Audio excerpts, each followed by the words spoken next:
জাতীয় বিশ্ববিদ্যালয়ের degree pass course তৃতীয় বর্ষ পরীক্ষার ফলাফল আজ প্রকাশ হয়েছে। গড় উত্তীর্ণের হার 54.19% এবং পরীক্ষার্থী ছিল 1,60,816 জন। তার মধ্যে উত্তীর্ণ হয়েছে 90,000-এর কাছাকাছি। বাকি শিক্ষার্থীরা কেউ এক সাবজেক্টে ফেল করেছে, কেউ 2 সাবজেক্টে, কেউ একের অধিক সাবজেক্টে ফেল করেছে, কেউ আর দেখা গেছে অ্যাবসেন্ট হয়েছে। এরকম শিক্ষার্থী রয়েছে। সো আপনাদের এখন করণীয়টা কি? যাদের এক সাবজেক্ট বা একের অধিক সাবজেক্টে ফেল হয়েছে বা অ্যাবসেন্ট হয়েছেন, আপনার কি করা উচিত সে বিষয় নিয়ে আলোচনা করব। চলুন শুরু করা যাক। প্রথমে যারা অ্যাবসেন্ট হয়েছেন তাদের করণীয় কি? দেখুন, আপনি পরীক্ষা দিয়েছেন কিন্তু আপনার ওই সাবজেক্টে অ্যাবসেন্ট চলে আসছে, মানে এবি চলে আসছে। এবি অর্থাৎ অ্যাবসেন্ট। অ্যাবসেন্ট যদি আসে, আপনি পরীক্ষা দিয়েছেন কিন্তু অ্যাবসেন্ট আসছে, এখন আপনার সরাসরি জাতীয় বিশ্ববিদ্যালয়ের আঞ্চলিক কেন্দ্রে গিয়ে যোগাযোগ করতে হবে। আপনার বাসা থেকে যদি আঞ্চলিক কেন্দ্রের দূরত্ব খুব বেশি না থাকে তাহলে সেখানে গিয়ে যোগাযোগ করতে পারেন, অথবা সরাসরি গাজীপুরে মেন ক্যাম্পাসে গিয়েও যোগাযোগ করতে পারেন। এক্ষেত্রে আপনার এই যে রেজাল্টের প্রবলেমটা, এটা কিন্তু সমাধান তারা করে দিবে। এবার আসি যাদের ফেল আসবে তাদের করণীয়টা কি? দেখুন, যাদের এক বা একের অধিক সাবজেক্টে ফেল আসবে, যেমন আমি একটা রেজাল্ট আপনাদেরকে দেখাই। এই শিক্ষার্থীর রেজাল্টে আপনারা খেয়াল করেন, তার কিন্তু যথেষ্ট ভালো রেজাল্ট হয়েছে, কিন্তু সে একটা সাবজেক্টে ফেল করে গেছে। এখন তাহলে এই শিক্ষার্থীর করণীয় কি?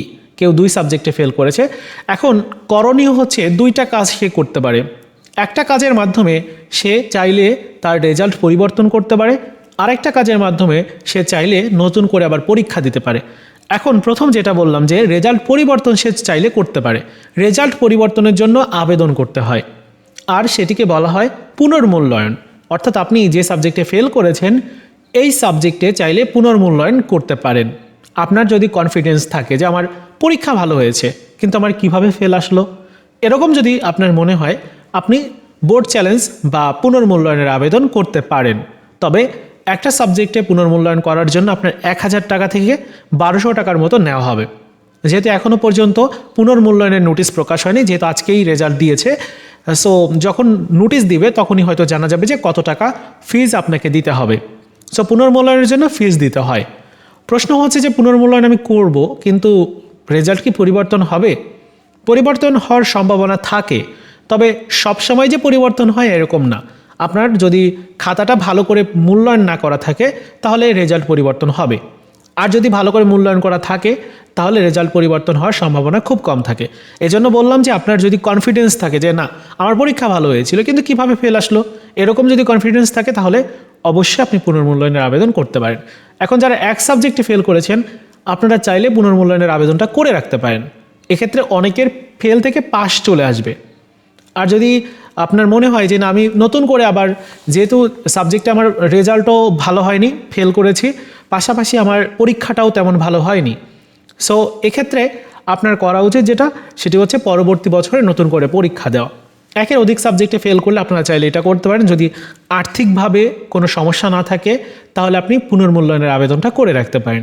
এতে আপনার ভালো হবে, 1 বছর নষ্ট হবে না যদি আপনি পাস করে যেতে পারেন। যেমন এই শিক্ষার্থী, সে একটা সাবজেক্টে ফেল করেছে, এখন পুনর্মূল্যায়নের জন্য আবেদন করলো, ফেল থেকে দেখা গেল সে পাস হয়ে গেছে, তার ফেল থেকে চলে আসলো সি গ্রেড বা ডি গ্রেড আসলো, তাহলে এই শিক্ষার্থী কিন্তু পাস করে গেল। একটা বছর এই শিক্ষার্থীর নষ্ট হলো না।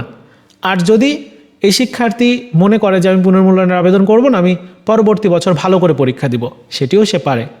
তবে পুনর্মূল্যায়নের আবেদন করলে যে রেজাল্ট পরিবর্তন হয় এরকম না। যদি পরীক্ষার খাতা ভালোভাবে মূল্যায়ন করা না থাকে তাহলে তখন পরিবর্তন হয়। যেহেতু রেজাল্ট অনেকটাই আগে দিয়েছে, এজন্য হয়তো এরকম হতে পারে যে কয়েকজন শিক্ষার্থীর খাতা ভালো করে মূল্যায়ন করা হয়নি, এরকম হতে পারে। তবে খুব বেশি সংখ্যক শিক্ষার্থীর এরকম হবে না। যাই হোক, আপনাদের যেটা উচিত সেটা করতে পারেন। 2টা কাজ করতে পারেন, এক হচ্ছে পুনর্মূল্যায়নের আবেদন, আর একটা হচ্ছে যে পরবর্তী বছর পরীক্ষা দেওয়া। কোনটা করলে আপনার ভালো হবে এটা আপনার নিজের ডিসিশন, নিজে নেবেন। আর পুনর্মূল্যায়নের আবেদনের নোটিশটা এখনও পর্যন্ত প্রকাশিত হয়নি। আগামী 2-1 দিনের মধ্যে, হতে পারে আগামীকালকেও নোটিশটা চলে আসতে পারে।